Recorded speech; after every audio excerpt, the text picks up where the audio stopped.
The holographic display flickered with data streams as Ambassador Rila watched another fleet engagement unfold in the war room. 2 centuries of conflict had taught the galaxy many lessons, but the most important one still eluded most species. She tapped her datapad, scrolling through casualty reports from the latest battle between the Draxian Collective and the Alliance of Free Worlds. 40,000 dead in a single day. The numbers had stopped shocking her years ago. Ambassador, the weekly council session begins in 10 minutes, her assistant reminded her. Rila nodded, gathering her materials. Among them was a curious file marked simply Earth. She had been studying humanity for months now, trying to understand their peculiar position in galactic politics. While empires burned and species fought for survival, Earth simply watched. They sent aid packages to refugee camps. They offered medical technology freely. They maintained diplomatic channels with everyone, but they absolutely refused to pick a side. The council chamber buzzed with the usual pre-session chatter. Representatives from 80 different species filled the tiered seating, each one bearing the weight of their civilization's struggles. Rila took her seat next to Director Owen Blake, Earth's human representative. He was reviewing something on a data tablet, his face calm despite the chaos surrounding them. "Another rough week," Rila said, making conversation. Blake looked up, offering a slight smile. "Wars tend to have those. I read the casualty reports. I'm sorry for your losses." "My losses pale compared to what the Draxians are facing," Rila admitted. "Their fleets are being pushed back on every front. High Command estimates they have perhaps 6 months before complete collapse." "Desperate enemies make dangerous choices," Blake said quietly. Something in his tone made Rila pause, but the session gavel interrupted her thoughts. Council Leader Brent called the assembly to order. The first hour covered standard matters: trade disputes, refugee resettlement, resource allocation. Then the topic shifted to military intelligence. "The Draxian Collective has pulled back their 3rd and 7th fleets from the Outer Rim," a military advisor reported. "Intelligence suggests they're consolidating forces for a major operation, but we haven't identified the target." Rila felt a chill run down her spine. Consolidation meant desperation. Desperation meant someone was about to suffer. Far across the galaxy, in the command chamber of the Draxian war cruiser Vengeance, High Commander Vorka studied the same intelligence his enemies possessed. His scaled hands gripped the edge of the tactical table hard enough to leave marks. Defeat tasted bitter in his mouth. His species had dominated this region of space for 3 generations. Now they faced extinction. "Show me the list again," he commanded his tactical officer. The holographic display shifted, showing potential targets. Weak points in Alliance defenses, underprotected supply lines, isolated colonies.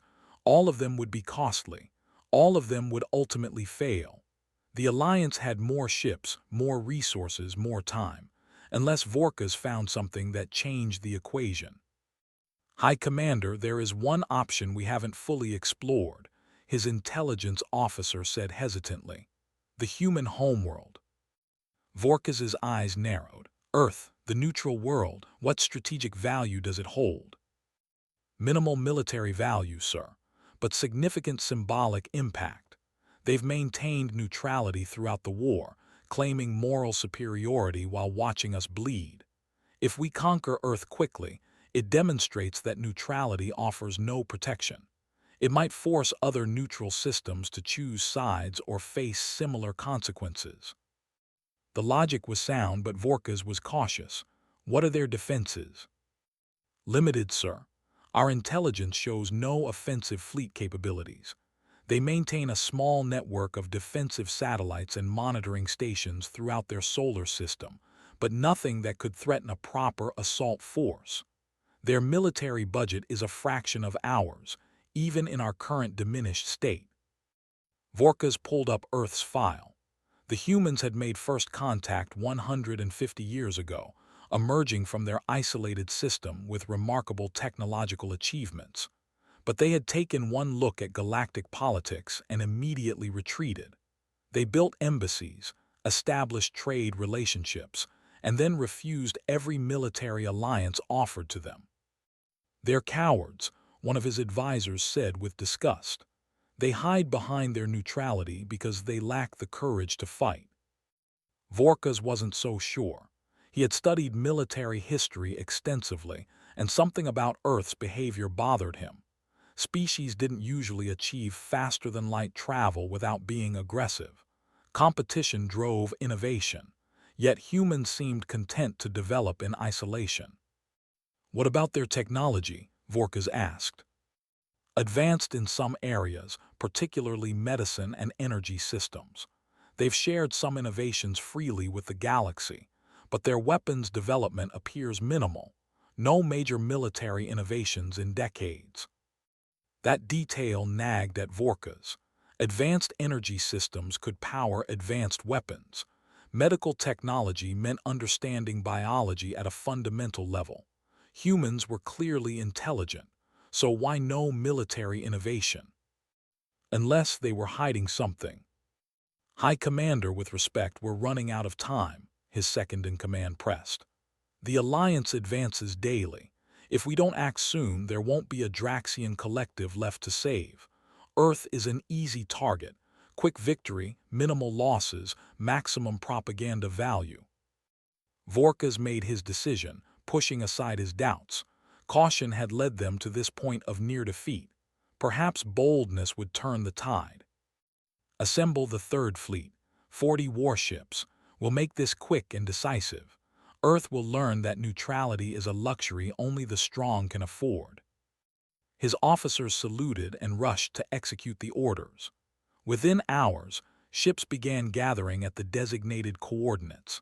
Vorkes watched the fleet assemble through the viewport of his flagship, trying to ignore the small voice in his mind that whispered warnings. Back on Earth, in a facility buried beneath the Rocky Mountains, General Patricia Reeves studied the same fleet movements Vorkes had just ordered. Her expression remained neutral as she watched 40 Draxian warships form up and calculate jump coordinates. "Ma'am, they're definitely heading our way," her tactical officer confirmed. "ETA 72 hours. "Have they issued any communication?" Reeves asked. "Nothing yet, but their formation and trajectory indicate hostile intent." Reeves stood, straightening her uniform. "Alert Director Blake at the Council. Activate Protocol Midnight, and wake everyone up. It seems someone has decided to test whether our neutrality was wisdom or weakness." "Yes, ma'am. Should we broadcast a warning to the Draxian fleet?" Reeves considered the question carefully. "Yes, one warning, clear and direct. If they ignore it, well." She paused, her expression hardening. "Then they'll learn what humanity has been preparing for since the day we first saw what galactic warfare looks like." The officer hesitated. "Ma'am, we've maintained peace for 150 years. "We maintained the choice of peace," Reeves corrected. "That's not the same as being peaceful. Now move. We have 72 hours to show the galaxy why Earth chose to stay out of their wars." The edge of Earth's solar system looked empty to most sensor arrays. Rocks, ice, distant starlight. Nothing threatening. Nothing worth noticing. High Commander Vorkes studied the displays aboard his flagship as his fleet emerged from hyperspace exactly where planned. 40 warships, each capable of reducing a continent to ash, spread out in attack formation. "All ships report ready status," his communications officer announced. "No defensive response detected." Vorkes felt his confidence grow. Perhaps this would be the easy victory they needed. Open a channel to Earth. Let's give them a chance to surrender before we begin. The communication laser engaged, carrying his message toward the distant blue planet. "Attention Earth. This is High Commander Vorkes of the Draxian Collective. Your neutrality has made you irrelevant in galactic affairs. We require your resources and your compliance. You have one standard hour to signal complete surrender. Failure to comply will result in total occupation of your system. Respond immediately." The wait felt longer than it should. Vorkas had expected panic, desperate pleas for mercy, perhaps attempts at negotiation. Instead, silence stretched for several minutes. Then a simple text message appeared on his display. "Leave now. This is your only warning." His bridge crew erupted in laughter. The audacity of it struck them as absurd. Vorkas felt his own amusement mixed with irritation. Did they truly believe 5 words would stop a fleet? No counteroffer, no attempts at diplomacy, his tactical officer asked between chuckles. "Apparently not," Vorkas said. "Begin the advance. Standard occupation pattern. I want control of their outer system within 6 hours." The fleet moved forward, engines burning bright in the darkness. They had barely traveled 10 million kilometers when the first contacts appeared on sensors. Small objects, thousands of them, arranged in a loose network throughout the outer system. "Analysis," Vorkas demanded.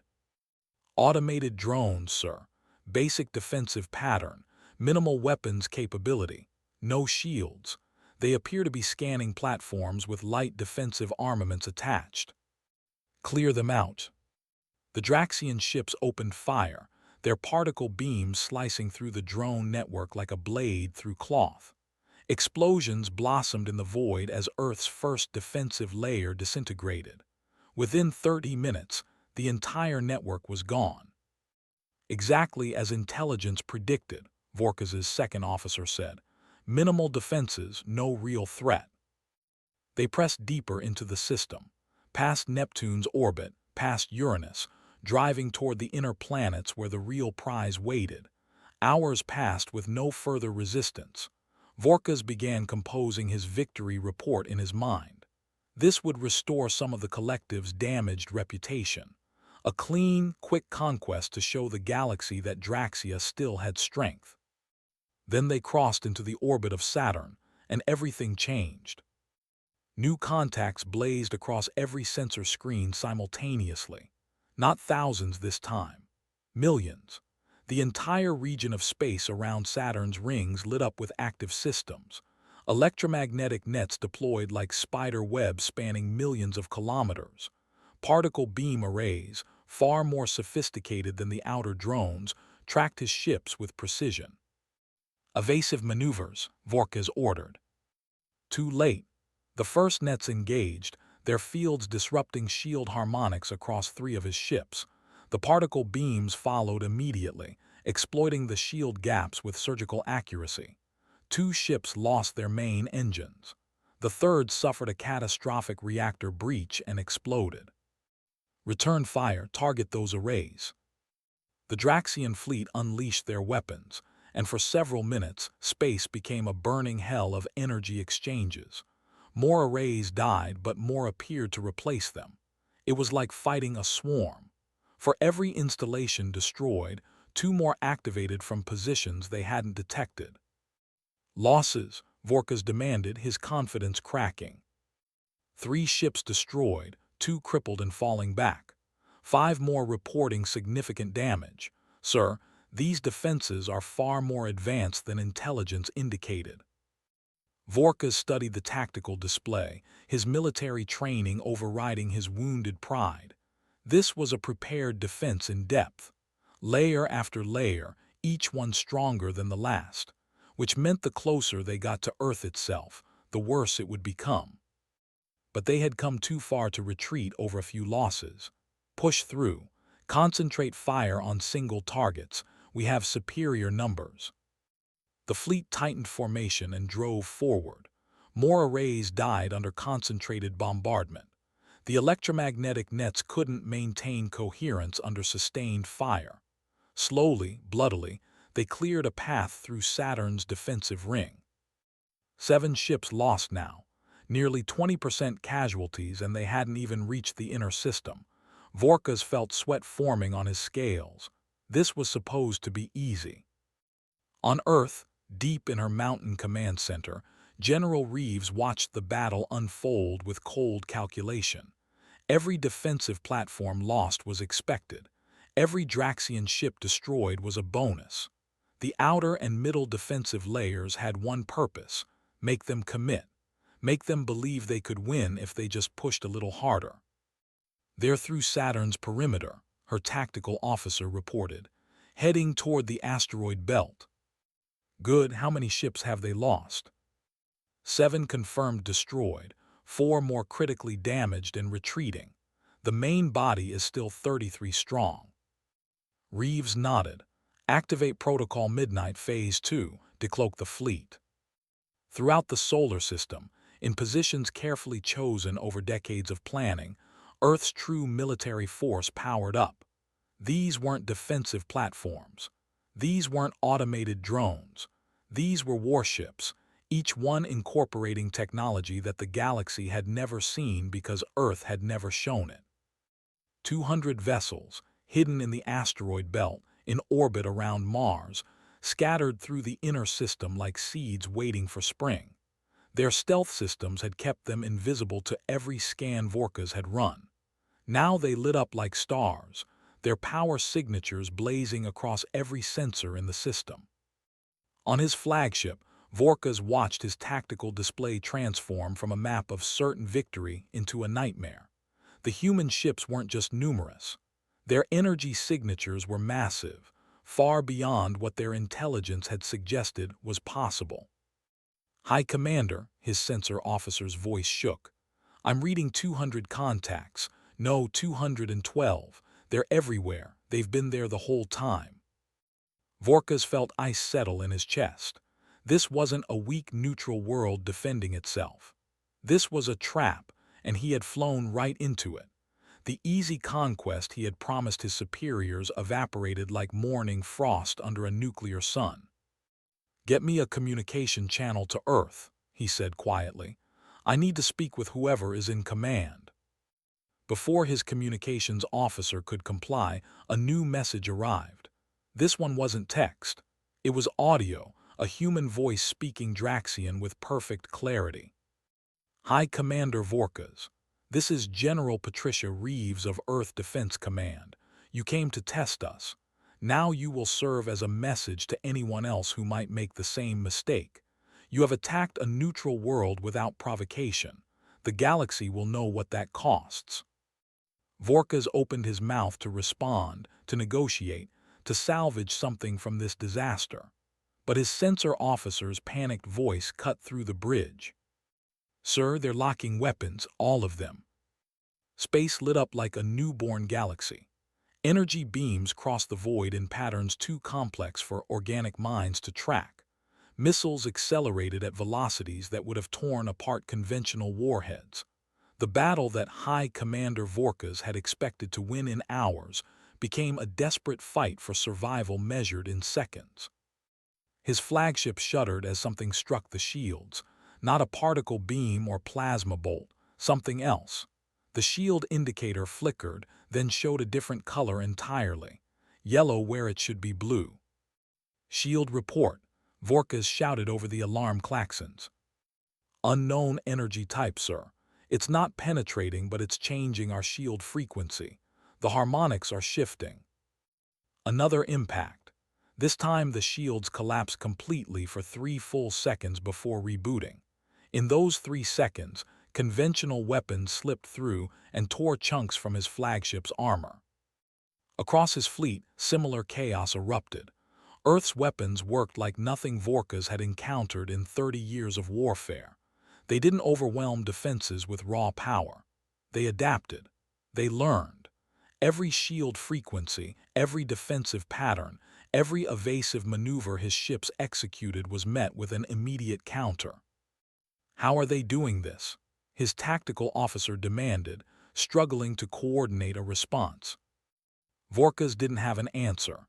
He watched his tactical display as ship after ship reported critical damage. The Draxian vessels weren't being destroyed quickly. That would have been almost merciful. Instead, Earth's weapons systematically disabled them. Engines first, then weapons. Then life support stayed functional, but every combat capability was stripped away piece by piece. "They're not trying to kill us," he realized aloud. "They're making sure we survive to tell the story." The thought was more terrifying than simple annihilation. This wasn't rage or revenge. This was calculated, professional. The humans were conducting a demonstration, and his fleet was the unwilling audience. 20 minutes into the engagement, Vorkas had lost half his fleet to disabled or destroyed status. The remainder struggled to mount any effective defense. Every time they tried to concentrate fire on a single Earth vessel, 3 more appeared from different vectors. The humans fought like water, flowing around resistance, finding every weakness. "Sir, they're jamming our long-range communications," his communications officer reported. "We can't call for reinforcements. We can't even warn the collective."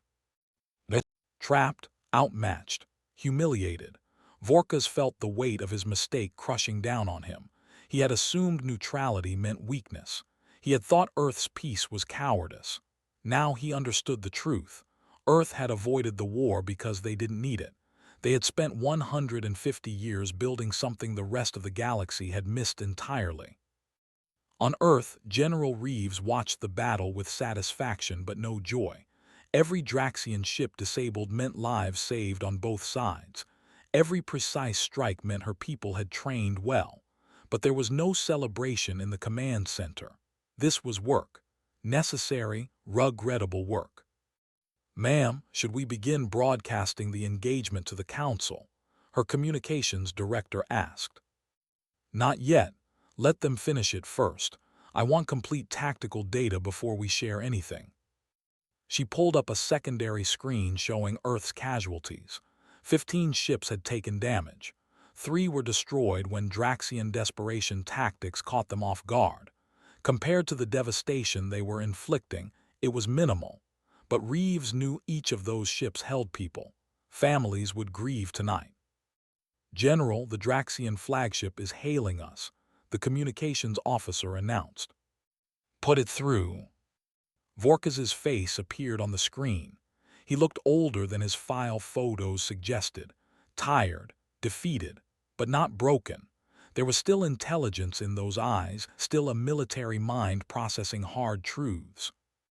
"General Reeves," he said formally, "I request terms of surrender." "There are no terms," Reeves replied. "You attacked unprovoked. You ignored our warning. Now you pay the price of that choice. Then you'll destroy us all." "No," Reeves leaned forward slightly. "We're going to disable exactly 10 of your ships completely. Strip their weapons, damage their engines enough that they can barely limp home, but keep life support intact. Your crews will survive. You will deliver them safely back to the Draxian collective." Vorkas's expression shifted to confusion. "Why?" "Because you're going to carry a message. You're going to show the galaxy complete tactical data of this battle. You're going to explain exactly what happened when you tested Earth's neutrality.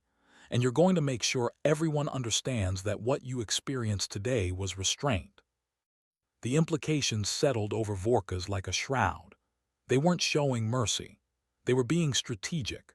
A destroyed fleet could be explained away, rationalized, dismissed. But survivors bearing evidence of a one-sided massacre would spread fear far more effectively than any propaganda. "You're making an example of us," Vorkas said quietly. "You made yourself an example when you came here," Reeves corrected. "We're simply making sure the lesson is clear." The communication ended. Vorkas sat in his command chair, watching his fleet die around him. Not all of them. True to her word, Reeves was keeping enough alive to carry the message. But the cost was devastating nonetheless. An hour after it began, the battle ended. 10 Draxian ships floated in space, crippled but intact. The rest were debris clouds or had managed to retreat beyond the asteroid belt. Vorkas's flagship was among the survivors, though survivor felt like a cruel term for what they had become. Earth ships approached, not to finish them off, but to ensure life support remained stable. Human repair crews actually transmitted technical data to help the Draxian engineers keep their ships functional. The professional courtesy was somehow worse than contempt would have been. "High Commander," his tactical officer said softly, "they're sending us data files." "What kind of data?" Complete tactical recordings. Every weapon's signature, every shield frequency, every strategic decision we made, and every counter they executed. It's everything. Vorkas understood immediately. Earth wanted the collective to see exactly how outmatched they had been, wanted every military analyst in Draxian space to study their defeat in excruciating detail, wanted everyone to understand that this hadn't been luck or surprise. This had been a fundamental difference in capability. A new message arrived from General Reeves. Short, direct, devastating. High Commander Vorkas, you came to Earth believing our neutrality was weakness. Now you know different. We chose peace because we understood the cost of war better than most. That choice is no longer available to the Draxian collective. Safe travels home. And Commander, when you brief your leadership, make sure they understand one critical detail. Today, you saw our defensive fleet and defensive doctrine. You never got close enough to Earth to see what we keep in reserve for threats we take seriously. Think about that. Vorkas read the message 3 times. Then he looked at his tactical display, at the human ships maintaining formation around his crippled vessels. They had done this without deploying planetary defenses, without using their full arsenal. This overwhelming defeat was them holding back. Set course for home, he ordered. Best speed our engines can manage. Sir, that will take weeks in our condition. Good. That gives us time to prepare our report and to figure out how to explain to the collective that we didn't just lose a battle today. We revealed something far more dangerous. We proved that the most peaceful species in the galaxy is also the one you never want to fight. The Draxian homeworld of Draxus Prime had seen victory celebrations for generations, parades through the capital, monuments to glorious conquests. Today, the streets were silent as High Commander Vorkas's crippled fleet limped into orbit. News of the defeat had arrived ahead of them through merchant channels and diplomatic whispers. Now the physical evidence hung in space for everyone to see. Vorkas stood before the Draxian High Council in the Grand Chamber, a room designed to intimidate.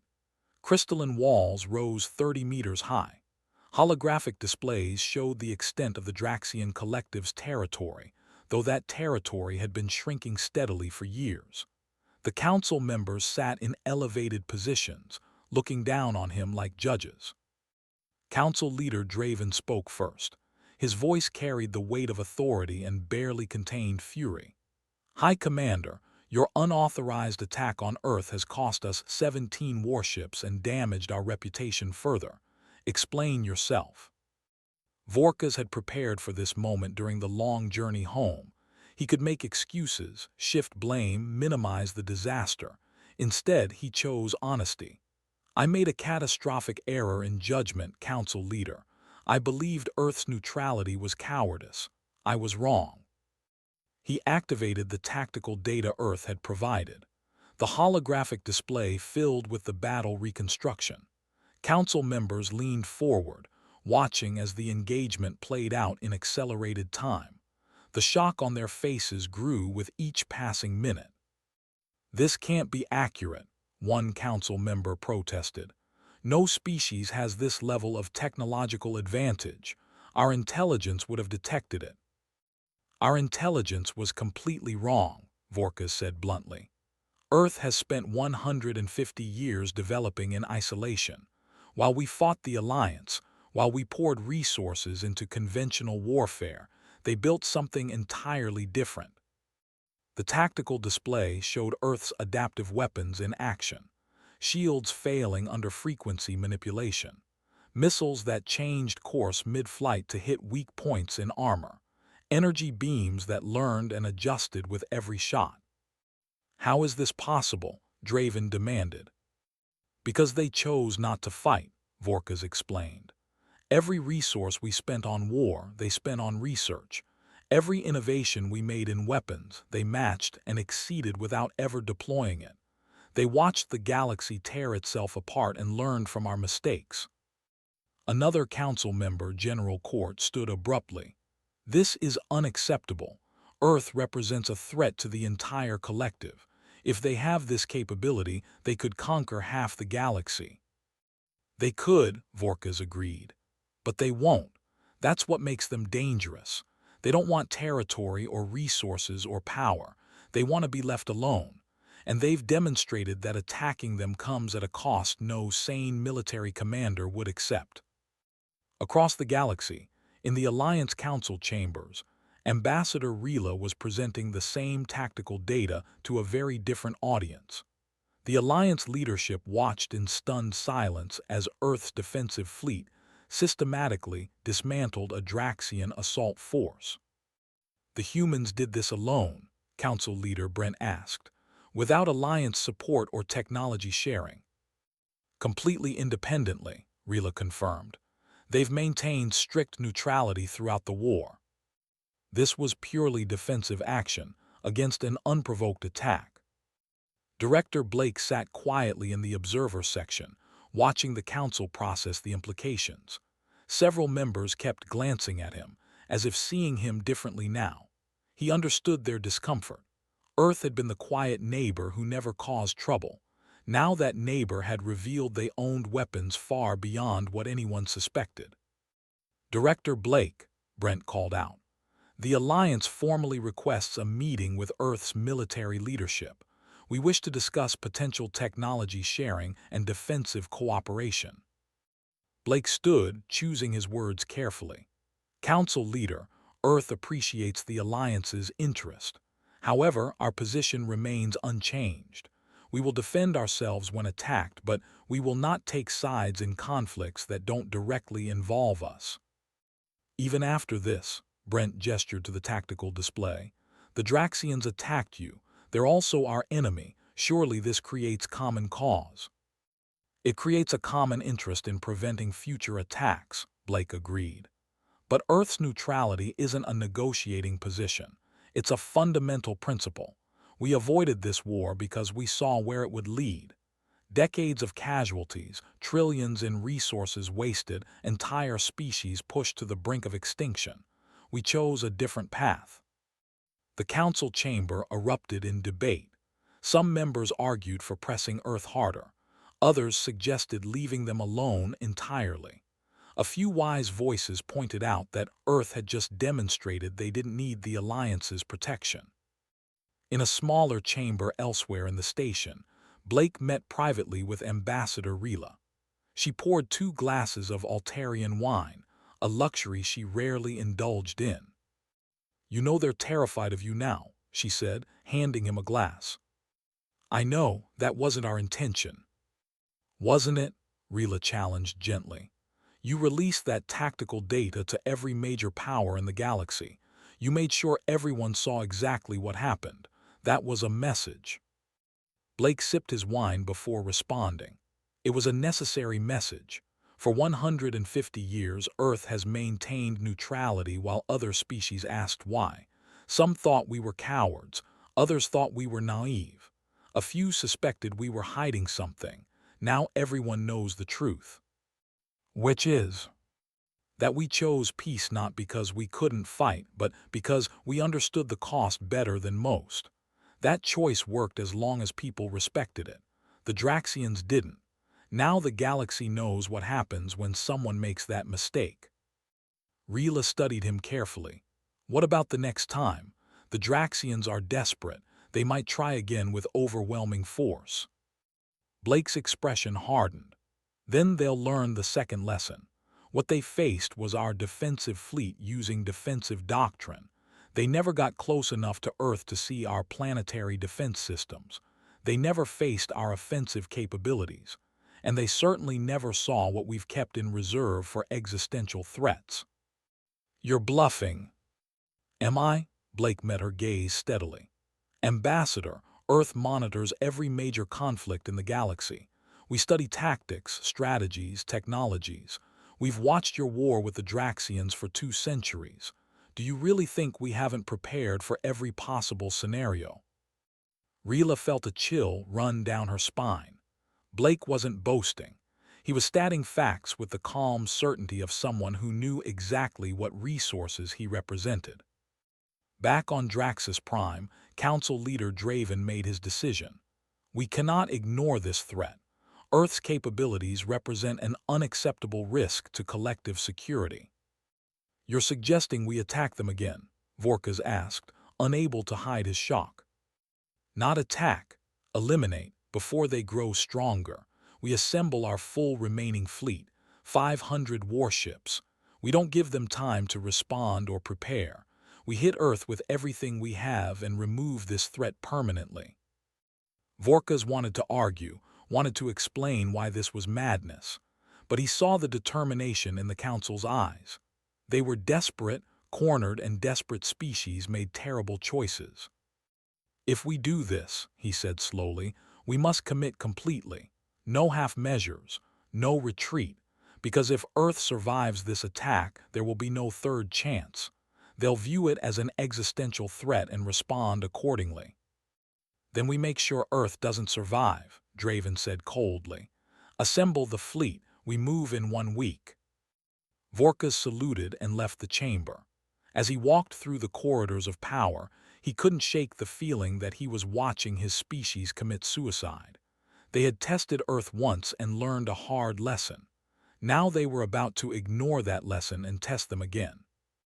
He thought about General Reeves's final message, about how the battle had been fought with restraint, about how Earth had defensive capabilities they never deployed, about reserves kept for serious threats. The Draxian Collective was about to become a serious threat, and Vorkaz suspected that what came next would make the first battle look like a training exercise. He returned to his quarters and began preparing, not for victory, but for bearing witness to the end of an empire that had forgotten the most basic rule of warfare: never force a peaceful species to show you why they chose peace. Deep space tracking stations throughout the galaxy detected the same anomaly simultaneously. 500 Draxian warships, every remaining vessel the Collective could field, assembled at coordinates just beyond Earth's detection range. Fleet Marshal Cross commanded the armada from his flagship Domination, studying tactical projections with growing unease. He had argued against this mission in the council chambers, had pointed out that Earth defeated 40 ships with embarrassing ease, had suggested that throwing more ships at the problem wouldn't change the fundamental technology gap. The council had dismissed his concerns as cowardice. Now here he stood, commanding the largest fleet Draxia had assembled in decades, preparing to attack a world that had never threatened them. The absurdity of it burned in his mind, but orders were orders. Earth detected them 3 days out. In the Mountain Command Center, General Reeves received the report with grim resignation. She had hoped the first battle would be enough, hoped that overwhelming defeat would teach caution. Apparently hope was insufficient. "Ma'am, confirmed count is 512 vessels, every ship class the Draxians possess. They're not holding anything back." Reeves nodded slowly. "Then neither will we. Alert Director Blake, activate all defense protocols, and send a message to the Galactic Council. They need to see this." She stepped to the command podium and activated the planetary address system. Across Earth, in cities and towns, on orbital stations and lunar bases, her face appeared on screens. "People of Earth, this is General Reeves. 3 days ago we detected a massive Draxian fleet approaching our system. They outnumber our defensive fleet by more than 2 to 1. They intend to destroy us for the crime of defending ourselves. I won't lie to you. This will be the largest battle in our history, but I want you to remember something. We chose peace for 150 years. We built our civilization on hope and cooperation. The Draxians chose to test us twice. Now we show them why that was a mistake they'll never forget." The broadcast ended. Across the planet, people went about their lives with surprising calm. This was what Earth had prepared for since making first contact. Everyone had known this day might come. Now it had arrived. In orbit, the civilian shipyards that had quietly built Earth's defensive fleet for generations transformed completely. Hulls opened to reveal hidden weapons bays. Research vessels activated military-grade sensors and targeting systems. The orbital foundries, supposedly dedicated to peaceful construction, shifted to war production. But the real surprise waited deeper in the system. On the dark side of the moon, in hollowed-out asteroids in camouflage stations throughout the asteroid belt, Earth's reserve forces powered up. Ships built not for defense, but for something far more decisive. These vessels had never been revealed to any foreign power, had never appeared on any intelligence report. They were humanity's final answer to the question, what if peace fails completely? Fleet Marshal Cross watched his sensors as the Draxian armada crossed into Earth's outer system. He expected the automated drones, the defensive platforms, all the tactics Vorkas had reported. Instead, space appeared empty, silent, waiting. "This is wrong," he muttered to his tactical officer. "Where are their defenses?" "Unknown, sir. Sensors show minimal activity. It's like they've withdrawn everything." Cross felt ice form in his chest. An enemy retreating made sense. An enemy going silent when facing overwhelming force did not. Slow our advance. Maximum sensor sweep. They're hiding something. The fleet slowed, but orders from the homeworld were clear. Advance and destroy. Hesitation meant failure. Cross pushed his ships forward, every instinct screaming warnings. They passed Neptune. Nothing, past Uranus, still nothing. By the time they reached Saturn's orbit, Cross was certain they were flying into a trap. He just couldn't see what kind. Then Earth's sun seemed to ignite with new stars. Hundreds of them. Thousands. Energy signatures blazed across sensors from every direction. Ships decloaked, defense platforms activated, weapons arrays that had been invisible suddenly became very apparent. But these weren't the defensive systems Vorkas had faced. These were something else entirely. The solar system had become a fortress. Not a defensive position, but a killing ground designed with one purpose: absolute destruction of any fleet foolish enough to enter. "All ships evasive maneuvers," Cross ordered. "Return fire." The battle that followed would be studied in military academies for generations, not for its tactics but for its brutality. Earth didn't fight to disable this time, didn't capture ships or leave survivors to carry messages. This was total warfare against an existential threat. The adaptive weapons Vorkas had reported were the least of Earth's arsenal. Gravity weapons warped space itself, crushing ships like paper. Particle accelerators moving at relativistic speeds punched through shields as if they weren't there. Missiles that didn't just track targets but predicted their evasive patterns 3 moves ahead. Cross watched his fleet die. Not slowly, not with the surgical precision of the first battle, but in wholesale slaughter. Every minute, 10 ships disappeared from his tactical display. Every attempt to coordinate was met with jamming, so complete his communications officers couldn't even reach ships a few kilometers away. "Sir, we've lost 200 vessels in the first hour," his executive officer shouted over the alarms. "Request permission to retreat." "Retreat where?" Cross demanded. "Look at the display, they've cut off every exit vector. We're surrounded." And they were. Earth's ships had emerged from hiding in perfect positions. The Draxian fleet was boxed in, every escape route blocked by overwhelming firepower. This wasn't a battle. This was an execution. On Earth, General Reeves watched the tactical display with no satisfaction. This was necessary, but not desirable. Every destroyed ship represented lives lost. But the Draxians had made their choice when they came back for a second attack. "Ma'am, the Draxian flagship is hailing us," communications reported. Reeves almost ignored it, almost let them die without acknowledgement. But that would make Earth no better than the empires that had burned the galaxy for 2 centuries. Put it through.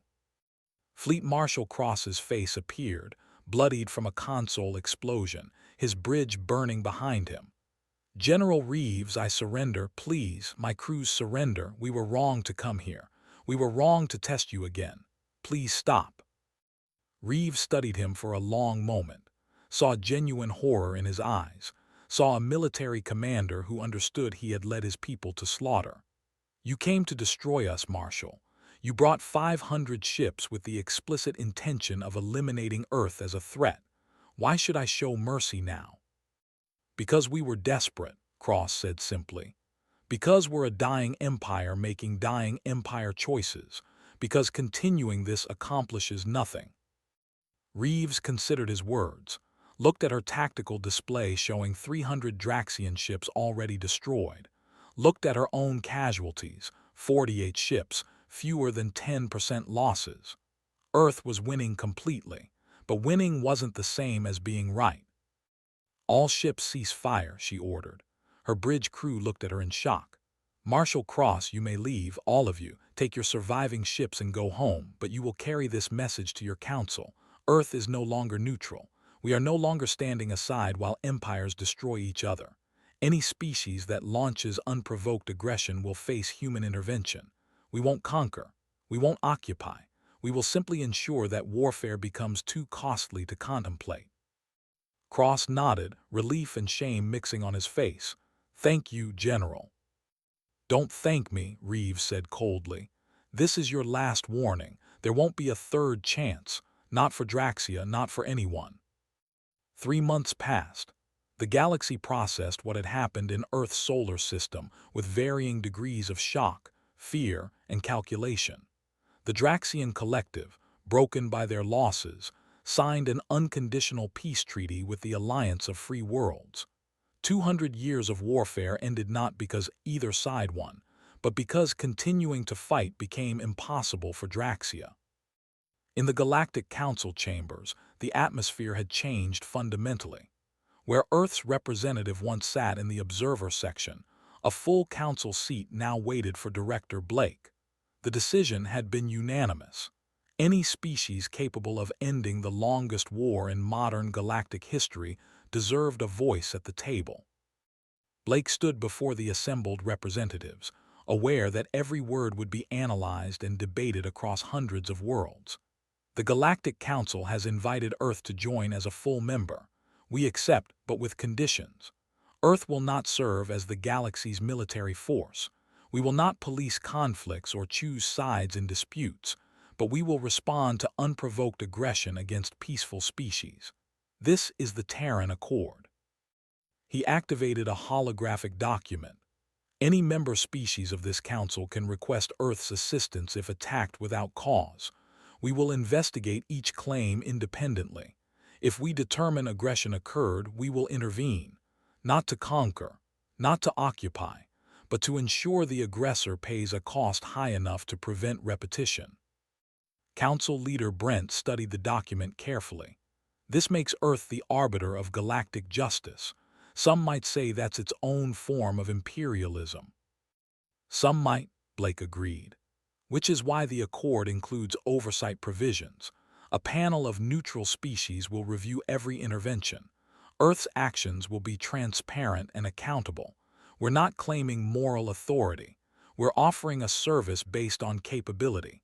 Any species is welcome to develop similar defensive technology and join us in this role." Ambassador Rila spoke up from her seat. "Director Blake, the Alliance appreciates Earth's position, but questions remain. Your military capabilities far exceed what anyone suspected. How can we trust you won't use that power for conquest?" Blake had expected this question. Ambassador, Earth could have conquered both the Alliance and the Collective at any point in the last 50 years. We had the technology. We had the strategic position. We chose not to because conquest doesn't interest us. We watched your war destroy trillions of lives and accomplish nothing permanent. We learned from that. The question isn't whether you can trust us. It's whether you can afford not to. Because the next species that develops our level of technology might not share our restraint." The council chamber fell silent. Blake's logic was brutal but sound. Earth's emergence as a military power was actually one of the better possible outcomes. They could have faced a species with equal capability but none of Earth's philosophical reluctance to use it. On Draxus Prime, former High Commander Vorkas prepared for his new assignment. The council had stripped his military rank but recognized his unique understanding of Earth's capabilities. Now, he would serve as ambassador to the species that had defeated him twice. He boarded the diplomatic shuttle that would take him to Earth's orbital station. The irony wasn't lost on him. 6 months ago, he had approached this system with conquest in mind. Now he came as a supplicant, hoping to prevent his species' complete extinction. General Reeves met him at the airlock. She wore her uniform but carried no weapons, a subtle message about the current relationship. Ambassador Vorkas, welcome to Gateway Station. General, Vorkas bowed respectfully. I appreciate Earth's willingness to receive me despite our history. You're here because you understand what many of your leaders still don't, Reeves said as they walked through the station corridors. Please, tell me, why did you spare us? Both times you could have annihilated my fleets completely. Reeves led him to an observation deck overlooking Earth. The blue planet rotated slowly, clouds swirling across oceans and continents. Because strength isn't measured by how much you can destroy, Ambassador. It's measured by how much destruction you can prevent. 200 years ago, when Earth first achieved faster-than-light travel, we encountered a dying civilization in the Barnard system. She pulled up a holographic record. Vorkas watched as the data showed a once great species reduced to scattered survivors on a poisoned world. They had destroyed themselves through endless warfare. Every innovation became a weapon. Every disagreement became a war. When we arrived, their last city was failing. They had maybe a year left before extinction. What happened to them? Vorkas asked quietly. They died, but before they did, they gave us their complete technological database and a warning. Don't become what we were. That database is the foundation of Earth's defensive technology. We spent 150 years studying it, understanding it, and making sure we never repeated their mistakes. Vorkas felt the weight of that revelation. Earth's technological advantage came from the graves of a species that had destroyed itself. So you built weapons to prevent war. We built the capacity to make war so costly that rational species would choose peace, Reeves corrected. The Draxian Collective isn't rational right now. You're desperate, cornered, making choices that doom you in the long term for temporary survival in the short term. We understand that because we've studied it. We've seen how empires fall. Then help us, Vorkas said, surprising himself with the plea. Earth has the technology to restore our damaged worlds, to rebuild our economy, to give us a path that doesn't end in extinction. Reeves studied him carefully. We will help, but not unconditionally. The Draxian Collective must accept full council oversight for the next 50 years, must demilitarize to defensive capabilities only, must open your society to the same transparency you demand from others. Can your leaders accept that? I don't know, Vorkas admitted. Pride is sometimes stronger than survival instinct. Then I suggest you convince them quickly, because Earth isn't the only species developing advanced technology. We're just the first to reveal it. Others are coming, and they might not share our philosophical objections to conquest. Weeks later, the Terran Accord was formally ratified by the Galactic Council. 47 species signed immediately. 12 more joined within the month. The Draxian Collective was among the last, but eventually even they recognized reality. Earth's defensive fleet, now joined by vessels from allied species, began patrolling the neutral zones, not as conquerors but as peacekeepers, not claiming territory but preventing the kind of aggression that had nearly destroyed galactic civilization. Ambassador Rila stood beside Director Blake on Gateway Station, watching a joint training exercise between human and Alliance crews. You've changed the galaxy in 3 months, she observed. 2 centuries of war ended because someone finally demonstrated that peace isn't weakness. Peace was never weakness, Blake replied. It was just poorly defended. Now it has the defense it deserves. On Earth, in a memorial park built specifically for this purpose, General Reeves walked among the names engraved in black stone. Every casualty from both battles with the Draxians was listed here. Human and Draxian alike. No separation by species or side. Just names of those who died because diplomacy failed. A young officer accompanied her on the walk. "Ma'am, why include the Draxian dead? They attacked us."